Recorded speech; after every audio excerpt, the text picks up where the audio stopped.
کوئی بندہ اپنے عملوں سے جنت میں نہیں جائے گا، جنت میں خدا کے فضل سے جائے گا۔ لیکن یہ جو اعمال ہیں نا، یہ سبب بنیں گے اللہ کی رحمت کا، یہ ذریعہ بنیں گے خدا کے کرم کے متوجہ ہونے کا۔ جب ہم نیک اعمال کریں گے تو اس عمل کی وجہ سے رحمت ہوگی، اور وہ رحمت ہمیں اللہ کے قریب بھی لے جائے گی، اور اس رحمت کی برکت سے رب جنت بھی عطا فرمائے گا۔ ہمارے ہاں یہ ہوتا ہے کہ ہم زیادہ تر چیزوں کو تقریر سننے کی حد تک لیتے ہیں، اچھی نصیحت کا لطف ضرور حاصل کرتے ہیں، اچھے جملے کو اپنے دل میں اس کی فرحت ضرور محسوس کرتے ہیں، لیکن عمل کی طرف نہیں بڑھتے۔ اس کا نقصان یہ ہوتا ہے کہ یہ معاذ اللہ ایک باقاعدہ شعبہ بن جاتا ہے کہ میں نے بڑی خوبصورت تیار کر کے تراش خراش کر کے بات کرنی ہے، بڑی عمدہ کرنی ہے۔ اچھے ادیب تو پیدا ہوتے ہیں، اچھے خطیب، اچھے واعظ، اچھے سننے والے، داد دینے والے تو پیدا ہوتے ہیں، لیکن اگر عمل کا شوق نہ پیدا کیا جائے تو پھر باتیں نشستن گفتن برخاستن تک رہ جاتی ہیں، اس کا لطف نہیں آتا۔ پھر تو تقریریں ہو رہی ہیں، ہوتی ہیں اور ہوتی رہیں گی، نتیجہ کیا نکلا؟ جو آدمی کہتا ہے میں اتنے سالوں سے تقریر سن رہا ہوں، تو سوال یہ ہے کہ بھئی اتنا سننے کے بعد تم سنورے کتنا؟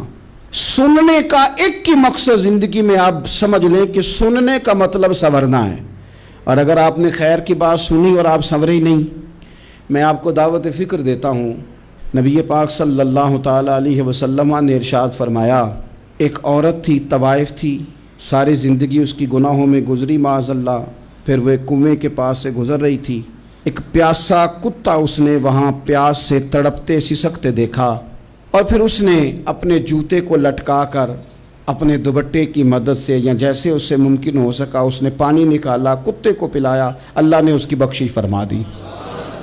آپ ماشاءاللہ ہزاروں میں لوگ ہیں، آپ نے بڑی جلدی مجھے یہ بتانا ہے، یہ حدیث آپ نے پہلے بھی سنی ہوئی ہے نا؟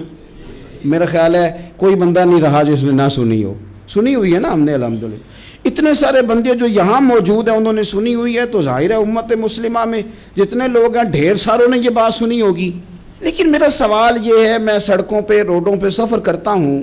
ہم نے یہ حدیث درجنوں بار سنی کہ طوائف نے کتے کو پانی پلایا تو اس کی بخشش ہو گئی، لیکن حال یہ ہے کہ سڑک پر کسی گاڑی سے ٹکرا کر اگر کوئی کتا مر جاتا ہے، اب مر ہی گیا ہے، گاڑی والا، موٹر سائیکل والا،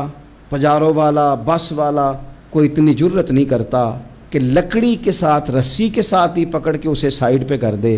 وہ سڑک پہ مرا ہوا پڑا رہتا ہے، یہاں تک کہ گاڑیوں کے ٹائروں کے ساتھ اس کا گوشت لگ لگ کے سڑک صاف ہوتی ہے۔ اس محبوب کے ماننے والے جس محبوب نے بتایا کہ طوائف نے پانی پلایا تھا، اور ہمیں سمجھ بھی آ گئی اور حدیث پڑھ بھی لی اور سن بھی لی، پھر اس ملک کی جو مسلمانوں کا ملک ہے اس کی سڑکوں پر مرے ہوئے کتوں کو اٹھائے بھی کوئی نہ،